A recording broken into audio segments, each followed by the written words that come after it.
Bonsoir mesdames et messieurs, bienvenue au 19h15 sur Zobré Web TV. Les titres. Conseil des ministres du 9 avril 2025, plusieurs rapports adoptés et des décisions importantes prises pour la bonne marche de la nation. Développement du sport et des loisirs, le Premier ministre donne le top départ des assises nationales. Mesdames et messieurs, une fois de plus, bonsoir et bienvenue dans votre 19h15 sur Zobré Web TV. Le président du Faso, chef de l'État, le capitaine Ibrahim Traoré, a présidé ce mercredi 9 avril 2025 l'hebdomadaire Conseil des ministres. Lors du point fait de presse, le ministre porte-parole du gouvernement, Pegwende Gilbert Ouedraogo, a évoqué plusieurs rapports adoptés et des décisions importantes prises pour la bonne marche de la nation. Au titre du ministère de l'Agriculture, des Ressources animales et halieutiques, le Conseil a adopté un projet de loi relatif au contrôle des engrais. Pour ce qui est du ministère de l'Industrie, du Commerce et de l'Artisanat, le Conseil a adopté 4 rapports. Enfin, au titre du ministère de la Santé, le Conseil des ministres a adopté un décret portant création du centre hospitalier universitaire de Pala à Bobo-Dioulasso dans la région des Hauts-Bassins. Fabrice Gauthier Compaoré pour le point. Ce projet de loi attend corriger les insuffisances de la loi de 2017 à travers l'introduction de plusieurs innovations, selon le ministre délégué chargé des ressources animales, Amadou Diko. L'avant-projet de loi comporte plusieurs innovations. D'abord, l'avant-projet de loi va prendre en compte tous les types d'engrais, que ce soit les engrais liquides, les engrais solides et les biofertilisants. L'avant-projet de loi également consacre la SOBIMAP comme la structure chargée de l'approvisionnement de l'engrais au Burkina. L'avant-projet de loi consacre le monopole de l'importation d'engrais au niveau du pays à la SOBIMAP qui deviendra désormais la seule structure habilitée à importer de l'engrais au niveau du Burkina Faso. Cet avant-projet de loi vise à approvisionner le pays en engrais de manière sécurisée et à des prix compétitifs pour nos paysans. Il faut dire que cet avant-projet de loi rentre dans le cadre de l'augmentation de notre production et également de la sécurisation de nos terres au niveau national. Toujours dans le cadre du ministère de l'Agriculture, des Ressources animales et halieutiques, le Conseil des ministres a adopté un décret portant création de l'agence dénommée Faso Abattoir. La situation de nos abattoirs actuellement, nous n'avons pas une structure centralisée de gestion. Nous avons des infrastructures qui sont vétustes, un mode de gestion qui est assez défaillant, ce qui nous a amené à créer l'agence Faso Abattoir. Et l'agence Faso Abattoir sera chargée de moderniser nos abattoirs nationaux et régionaux, dans un premier temps, de les équiper en logistique pour le transport de la viande et d'édicter les normes également pour une bonne gestion de nos abattoirs. Il faut dire que actuellement, l'agence Faso Abattoir prend en compte uniquement que les abattoirs nationaux et régionaux. Les aires d'abattage ne sont pas concernées, mais l'agence Faso Abattoir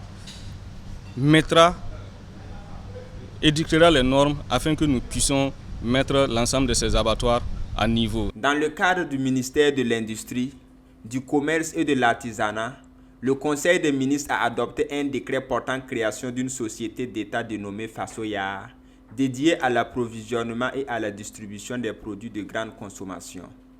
Selon le ministre Serge Poda, cette structure vise à améliorer l'accessibilité des produits pour les populations dans le respect de la réglementation en vigueur.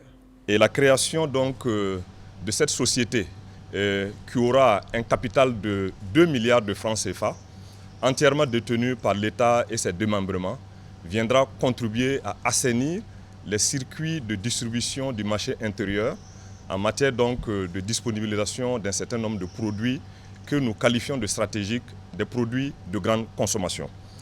Le deuxième rapport est relatif à l'adoption des statuts donc de la dite société pour lui permettre de disposer de l'instrument juridique lui permettant donc d'accomplir à bien ses activités.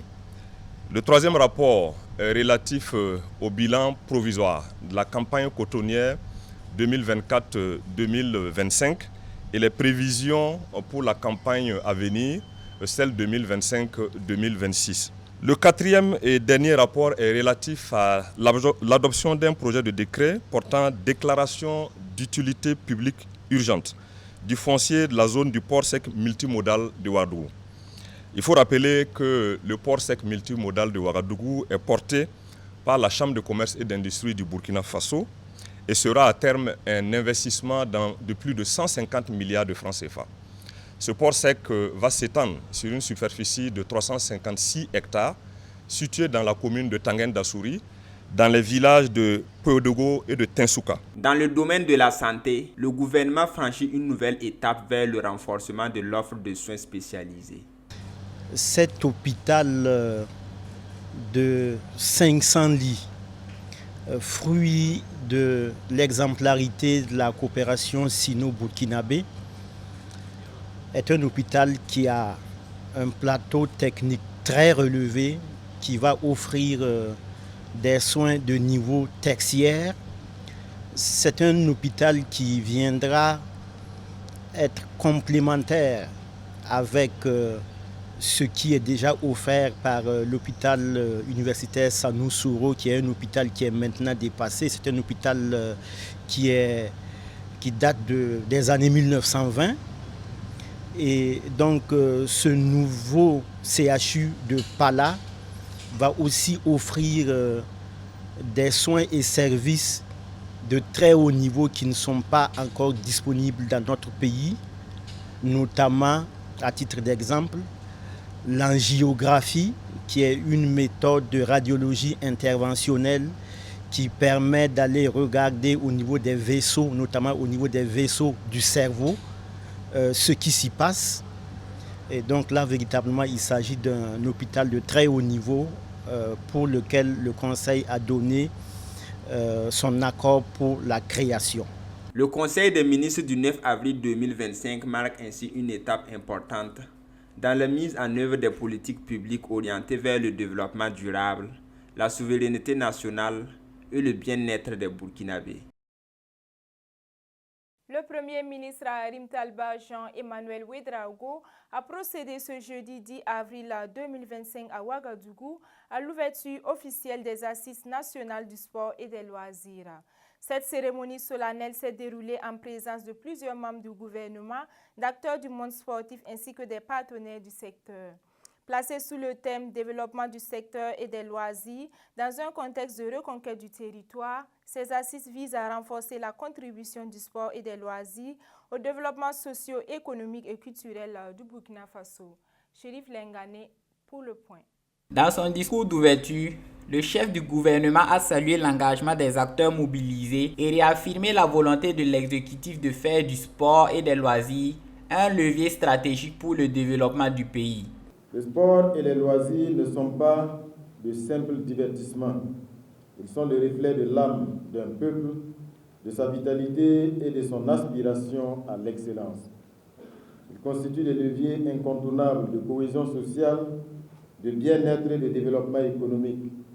Ils forgent notre identité nationale et renforcent le sentiment d'appartenance à une communauté unie et résiliente. Face aux insuffisances structurelles observées dans le secteur, le Premier ministre a insisté sur la nécessité d'un réveil collectif. Nous devons agir avec empressement et audace. Il ne s'agit pas seulement d'identifier les obstacles, mais de bâtir ensemble des solutions durables et adaptées aux réalités de notre pays. C'est tout le sens des présentes assises nationales qui font suite aux concertations régionales. Les réflexions qui nous rassemblent ici s'articulent autour de 4 axes majeurs, notamment le développement des infrastructures sportives et de loisirs en vue d'améliorer l'accès à des équipements modernes et sécurisés pour tous les Burkinabés, la structuration de l'économie du sport et des loisirs afin d'en faire un véritable moteur de croissance économique et un pourvoyeur d'emplois pour notre jeunesse, la promotion de la relève sportive en mettant en place un cadre propice à l'émergence de jeunes talents capables de hisser haut les couleurs du Burkina Faso, le renforcement de la pratique des loisirs et du sport pour tous dans une perspective d'inclusion sociale, de santé publique et de bien-être collectif. Le Premier ministre a enfin invité l'ensemble des participants à faire preuve de créativité et d'ambition. Il est attendu de nos échanges une vision claire et un cadre d'action concerté pour redonner au sport et aux loisirs toute leur place dans notre stratégie de développement socio-économique. Les assises nous permettront de faire un diagnostic profond et réel de l'état de notre sport et de nos loisirs au Burkina Faso. Alors, et fort de ce diagnostic, ces assises se sont prolongées au niveau national pour pouvoir procéder à une analyse très profonde des données collectées sur le terrain et en formuler des recommandations pertinentes. Alors, il faut le dire que la mise en œuvre de ces recommandations, sans complaisance, devrait nous permettre d'apporter la réponse à la vision des plus hautes autorités de notre pays. Dans une démarche d'analyse et de remise en question constructive, Charles Kaboré n'a pas manqué de souligner l'importance de ces assises comme un moment privilégié pour faire le point sur les dysfonctionnements du secteur. Les assises nous permettent aujourd'hui de voir ce qui ne fonctionne pas et ce qu'on doit améliorer et se dire certaines vérités et comme il faut parce que le débat est ouvert et transparent. Tout le monde peut intervenir parce que le sport en général c'est une cohésion, c'est une union pour tous les acteurs sportifs et tout le peuple burkinabé. Je pense qu'aujourd'hui, ces assises démontrent que les plus grandes autorités, nos autorités ont une grande vision et puis le sens de l'écoute de tout ce qui se passe à travers le sport. Ces assises nationales ouvrent ainsi la voie à une réflexion profonde et inclusive, avec l'espoir de voir émerger des recommandations fortes capables de transformer durablement le paysage sportif et des loisirs au Burkina Faso. Voilà qui met fin à ce 19h15. Merci de nous avoir suivis. L'actualité est en continu sur Zobré Web TV. Au revoir.